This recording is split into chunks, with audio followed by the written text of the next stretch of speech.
आप सभी को पता है कि मैं एमपी बोर्ड अर्धवार्षिक परीक्षा 2024-25 की लगातार से आपकी तैयारी करवाता हूं और पूरे क्वेश्चन मैंने प्रोवाइड करा दिए थे। आज की इस वीडियो में हम 3 अंक के प्रश्न देखेंगे जो आपके अनुच्छेद लेखन हो गए, कौन कौन से करने हैं आपको, संवाद लेखन आपके 3 नंबर में आते हैं, कौन कौन से करने हैं आपके, संवाद लेखन के बाद विज्ञापन लेखन हो गया, और साथ ही आपको जो पत्र लेखन करके जाना है 4 नंबर का, कौन सा आना है आपका, है ना। मैं आपको 3-4 बता दूंगा, उन्हीं में से आपका फंस जाएगा। और 4 नंबर का आपका निबंध भी है ना, कौन से टॉपिक पर करके जाएं। साथ ही आपके कवि परिचय और लेखक परिचय, ये सारे आपको करने हैं जो मैंने आपके सामने यहाँ पे रख दिए हैं।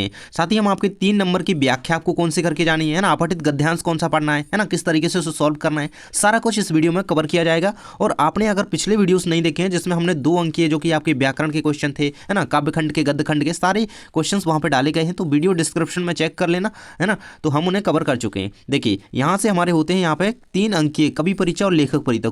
तो कवि परिचय आपको किस किस का करना है, कबीर और मीराबाई का कवि परिचय कर लीजिएगा, और भवानी प्रसाद मिश्र का, दुष्यंत कुमार का, ये कवि परिचय रहेंगे आपके।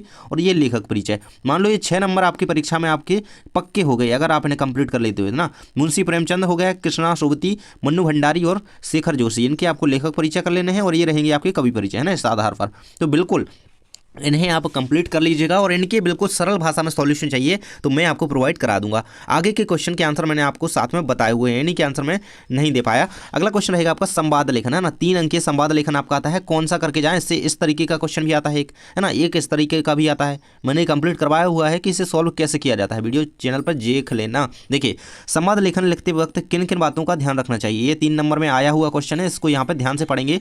पात्रों की बातचीत में संक्षिप्तता होनी चाहिए, वार्तालाप के अंत में निश्चित परिणाम अवश्य निकले, है ना, तो एक उसका यथावत परिणाम निकलना चाहिए। प्रचलित मुहावरों का यथास्थान प्रयोग हो, है ना।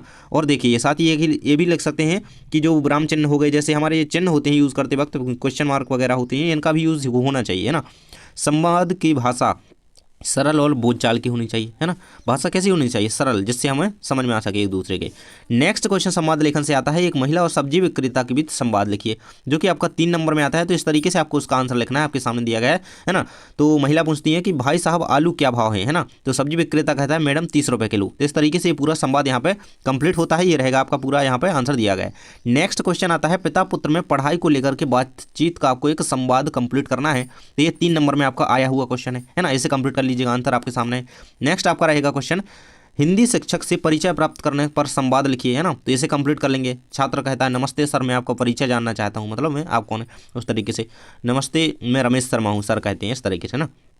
अगला क्वेश्चन आ जाता है आपका, 2 मित्रों के बीच महंगाई पर बातचीत का संवाद लिखिए, है ना, ये 3 नंबर में आएगा। तो इसको यहाँ पे देख लेना, मित्र जो पहला मित्र है रमेश हो सकता है, कोई भी हो सकता है ना। अरे यार सब्जियां और किराने का सामान कितना महंगा हो गया, है ना। एक कॉमन सी बातचीत आपको लिखनी है जो आप अपने दोस्त से इस तरीके से कहते हो, बोलते हो, है ना। शरारत पर माता पिता से मिलने वाले डांट पर भाई बहन की बातचीत को लिखिए, है ना। तो इस तरीके से आप उसे लिख सकते हैं, ये आपके सामने पूरा का पूरा दिया गया है ना, ये कंप्लीट कर लीजिएगा।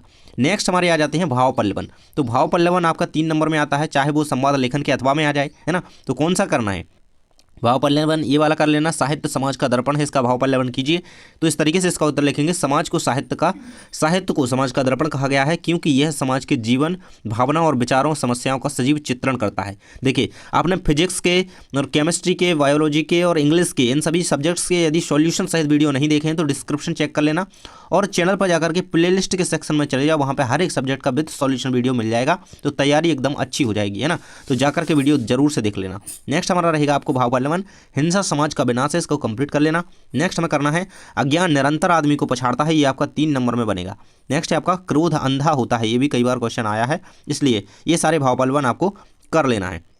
सबसे ज़्यादा बार तो यही पूछा गया है, चरित्र सबसे बड़ा धन है, इसको कंप्लीट कर लेंगे, और इनसे बाहर आपके जाने वाले नहीं हैं, बिल्कुल आप वार्षिक परीक्षा तक इन्हें कंप्लीट कर लो तो इन्हीं में से आपके आ जाएंगे, है ना।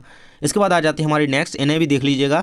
नेक्स्ट हमारा आ जाता है अनुच्छेद लेखन, जो कि आपका 3 नंबर में आता है। ये ज़्यादातर संवाद लेखन के, या फिर जो अभी हमने देखा संवाद लेखन, विज्ञापन लेखन वगैरह के अथवा में आता है ना। तो इसको देख लेना, निम्न विषयों पर अनुच्छेद लिखिए, संगठन में ही शक्ति होती है ना, इस तरीके से इसका आंसर आपके सामने दिया गया है ना। टीम वर्क में शक्ति होती है एक तरीके से, है ना, एकता होती है। और अगला देख सकते हैं, विद्यार्थी और अनुशासन विषय पर निबंध तो आपको कर ही लेना है, साथ ही आपको क्या है इस पर अनुच्छेद लिखना है। अनुच्छेद में क्या छोटा लिखना होता है, थोड़ा कम, व्यायाम के लाभ, है ना, तो इसे भी आप यहाँ पे याद कर लीजिएगा। नेक्स्ट हमारा रहेगा खेलों का महत्व, इस पे आपको अनुच्छेद तैयार कर लेना है, आंसर आपके सामने दिया गया है ना, स्क्रीनशॉट लेते जाएंगे और वार्षिक परीक्षा तक के लिए इसे तैयार करते जाइए, अर्धवार्षिक में तो ये आएंगे ही, है ना। देश के प्रति हमारा कर्तव्य, देखिए ये बहुत ज़्यादा इंपॉर्टेंट है और इसे ज़रूर से कंप्लीट कर लेना है। देश के प्रति हमारा कर्तव्य, ये आपका 3 नंबर में बन सकता है, तो इसे कंप्लीट कर लीजिएगा। नेक्स्ट है विज्ञान और कंप्यूटर, ये अनुच्छेद लेखन ही है अभी, है ना, आगे हम विज्ञापन लेखन देखेंगे अभी, है ना, ये रहेंगे, इन्हें सारे कंप्लीट कर लीजिएगा। इसके बाद आ जाते हैं हमारे 3 अंकीय विज्ञापन लेखन, है ना, 3 नंबर में ये भी आते हैं आपके। इस पे आपको विज्ञापन हस्तकला के प्रसार प्रचार हेतु आपको क्या करना है, एक विज्ञापन तैयार करना है। अगर आप देखिए कोई भी विज्ञापन तैयार कर रहे हैं, अगर इंग्लिश में भी आप एडवर्टाइजमेंट लिख रहे हैं, तो मैं इंग्लिश की वीडियो मैंने बताया हुआ है भाई किस तरीके से, सारा कुछ सॉल्यूशन के साथ। वीडियो किसने देखा है कमेंट में बता देना, और जिसने नहीं देखा है जा करके देख लेना, प्लेलिस्ट चेक करो भाई, आपको ऐसी ऐसी वीडियोज़ मिलेंगी कि आपकी तैयारी एकदम बेहतरीन हो जाएगी, है ना। हर एक टॉपिक का वीडियो डला हुआ है, जा करके देखो। यहाँ पर देख सकते हैं आप, कोटेशंस जरूर से लिखें ताकि आपका नंबर बिल्कुल भी ना कटे और 3 नंबर आपको सीधे मिल जाए, है ना। तो देख लेना वीडियो सभी, और ये देखें, इसको पहले तरीके से कर लेना, है ना। जो भी आप उसके बारे में बताना चाहते हो, जो भी चीज़ आप प्रचार के रूप में, देखिए आप कोई भी चीज़ एडवर्टाइजमेंट करते हैं तो उसके लाभ वगैरह बताते हैं ना, उसके बारे में बताते हैं वो किस चीज़ से बनी है, क्या कैसी है ना, लकड़ी की नक्काशी से की गई है, रेशमी कढ़ाई वाले वस्त्र हैं, है ना, और विशेष छूट उस पर आप दे रहे हैं, 20% तक की डिस्काउंट दे रहे हैं, है ना। और स्थान एड्रेस तो लिखना पड़ेगा, और समय भी लिखना पड़ेगा जब आपका जो है खुलता वगैरह है शॉप, है ना। हमारी कारीगर की कला सराहें, और संपर्क सूत्र भी लिखना पड़ेगा, जो भी आप लिखना चाहें अपने अकॉर्डिंग, मैंने यहाँ पे आपको एक नमूना दे दिया है। नेक्स्ट आपको करना है पुस्तकालय या पुस्तक दुकान का आपको विज्ञापन, है ना। तो ज्ञान की दुनिया में आपका स्वागत है, पुस्तक प्रेमियों के लिए खास मिले, है ना। तो इस तरीके से आप एक कोटेशन का यूज़ कर सकते हैं। नेक्स्ट आपको लिखना है इस तरीके से, साहित्यिक कृतियाँ होंगी, शैक्षणिक पुस्तकें होंगी, बाल साहित्य हो गई, है ना, सारी पुस्तकें मतलब प्रायोगिक पुस्तकें, इस तरीके से आप लिख सकते हैं। ऑफर क्या दे रहे हैं आप, 100 ग्राहकों को, है ना, प्रथम 100 ग्राहक जो आएंगे उनके 15% की छूट दे रहे हैं, है ना। स्थान क्या है, किताब कोना मेन मार्केट, जो भी स्थान आप लिखना चाहें। इस तरीके से ही विज्ञापन लेखन तैयार किया जाता है भाई, किसी का भी आ सकता है। तो आपको समय का ध्यान रखना है, स्थान का ध्यान रखना है, और क्या चीज़ आप बेच रहे हो, है ना, क्या चीज़ आपको यहाँ पे लोगों को प्रचार करनी है उनके सामने, तो उसका लिखना है, और संपर्क सूत्र तो लिखना ही है ना। इस तरीके से देखिए आपको रसोई की सामग्री बेचनी है ना, रसोई की सामग्री का आपको एक पोस्टर तैयार करना है एक तरीके से, है ना, विज्ञापन एडवर्टाइजमेंट। देख सकते हैं ताजे मसाले और आटा, शुद्ध तेल और घी, है ना, इस तरीके से आप लिख देंगे, ऐसी चीज़ें आपकी दुकान पर मिलती हैं तो इन्हें आप बता देंगे। और डिस्काउंट आप दे रहे हैं, 5,000 की जो खरीदारी करेगा उसे 10% का कैशबैक दिया जाएगा, है ना, 5 किलोमीटर तक, है ना, फ्री होम डिलीवरी कहाँ तक, 5 किलोमीटर तक। ये सारी आपकी होती है रिक्वायरमेंट, आप बता देते हैं, है ना। और ये इस तरीके से आप पूरा कंप्लीट कर देंगे। संपर्क मैंने बोला जैसा, है ना। इलेक्ट्रॉनिक सामान की दुकान का विज्ञापन आपको तैयार करना है। टेक्नोलॉजी में भरोसा, आपके घर में रोशनी, इस तरीके से आप एक कोटेशन दे देंगे। फिर आप लिखेंगे आपके जो भी दुकान में मिलता है, फिर आप ऑफर देना चाहते हैं तो कुछ ऑफर दे देंगे, फिर आप स्थान और संपर्क सूत्र लिखते हुए पूरा कंप्लीट कर देंगे। तो इस तरीके से आपका हर एक विषय का आपको ये कर लेना है। नेक्स्ट हमारा आ जाता है अपठित गद्यांश। भैया ये हर बार नया आता है, हर बार नया आता है, और 3 नंबर में इसमें 3 क्वेश्चन मैन होते हैं।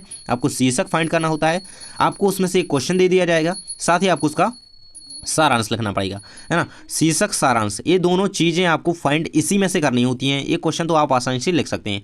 शीर्षक कैसे लिखा जाता है उसका, तो शीर्षक मेनली बात इस पर लिखा जाता है कि देखिए जिस चीज़ पे उसमें ज़्यादा जोर दिया जा रहा हो, है ना। देखिए इसे हम पढ़ेंगे, संस्कार हो शिक्षा है, संस्कार ही शिक्षा है, शिक्षा इंसान को बनाती है। मतलब इसमें देखिए आज के भौतिक युग में आज की शिक्षा के बारे में, मतलब आधुनिक शिक्षा प्रणाली भी लिख सकते हैं और वर्तमान शिक्षा प्रणाली भी इसका शीर्षक लिखा जा सकता है। और इसका सेकंड क्वेश्चन रहेगा आज के युग में शिक्षा का क्या उद्देश्य है, इसी में से इसका आंसर मिल जाएगा। आज के युग में शिक्षा का उद्देश्य केवल नौकरी केवल करके उदर पूर्ति तथा सुख पाना रह गया है।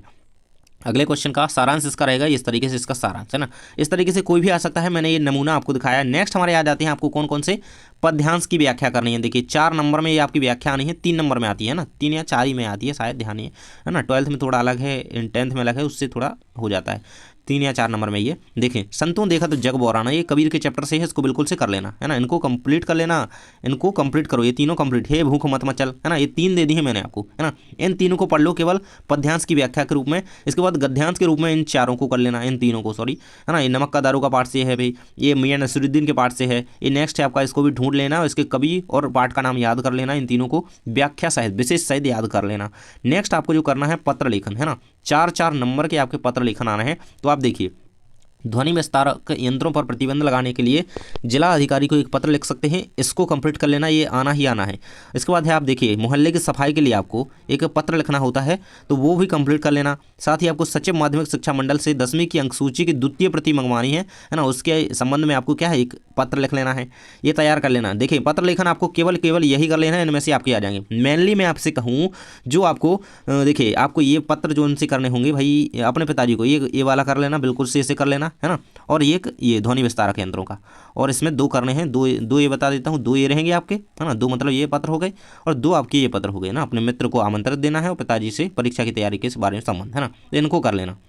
नेक्स्ट हमारी निबंध लेखन आ जाती है, तो इंटरनेट आज की आवश्यकता पर निबंध कर लेना 250 शब्दों में। रूपरेखा भी करनी है, नीचे दी गई है। जीवन में खेलों का महत्व देखिए, और किस पे करना है, स्वच्छ भारत अभियान, जल ही जीवन है, जल ही जीवन पर विशेष ध्यान दीजिएगा। और विज्ञान और मानव है ना, विज्ञान शब्द होना चाहिए उसमें, आप लिख सकते हैं पूरा भर के। और विद्यार्थी अनुशासन में, विद्यार्थी जीवन में अनुशासन, इस पर अनुच्छेद तो करना है, साथ ही आपको निबंध भी करना है। रूपरेखा लेखन किस तरीके से आता है, देखिए किसी भी अलग से तो नहीं आता है, लेकिन उसी निबंध जो आप लिख रहे हैं निबंध, उसमें से छोड़कर किसी एक अन्य विषय की लिखना हो सकता है ना। तो इस तरीके से इन विषयों को कंप्लीट कर लेना है इसमें। तो इस तरीके से हम पूरी हिंदी आपके कवर करवा चुके हैं। आपको 2 नंबर के गद्य के क्वेश्चन, गद्य के पद्य के है ना, सारे क्वेश्चन देखने हैं, ऑब्जेक्टिव्स क्वेश्चन देखने हैं। तो जाकर के पिछले वीडियोस देखो, वहाँ पे आपको पूरे वीडियोस मिल जाएंगे। और पूरा पीडीएफ है ना, ये 35 पेज का पीडीएफ है पूरा। आपको अगर ये पीडीएफ चाहिए तो नीचे डिस्क्रिप्शन में जो लिंक दी गई है उस पर जाकर के क्लिक कीजिए, वहाँ पर आपको पूरा पीडीएफ मिल जाएगा, क्योंकि आपकी वार्षिक परीक्षा तक के लिए हेल्पफुल रहेगा। देखिए सारा कुछ इसमें दिया गया है, ये आपके काव्य खंड के क्वेश्चन रहे, फिर आपके नीचे गद्य खंड के क्वेश्चन आ जाते हैं है ना, सारा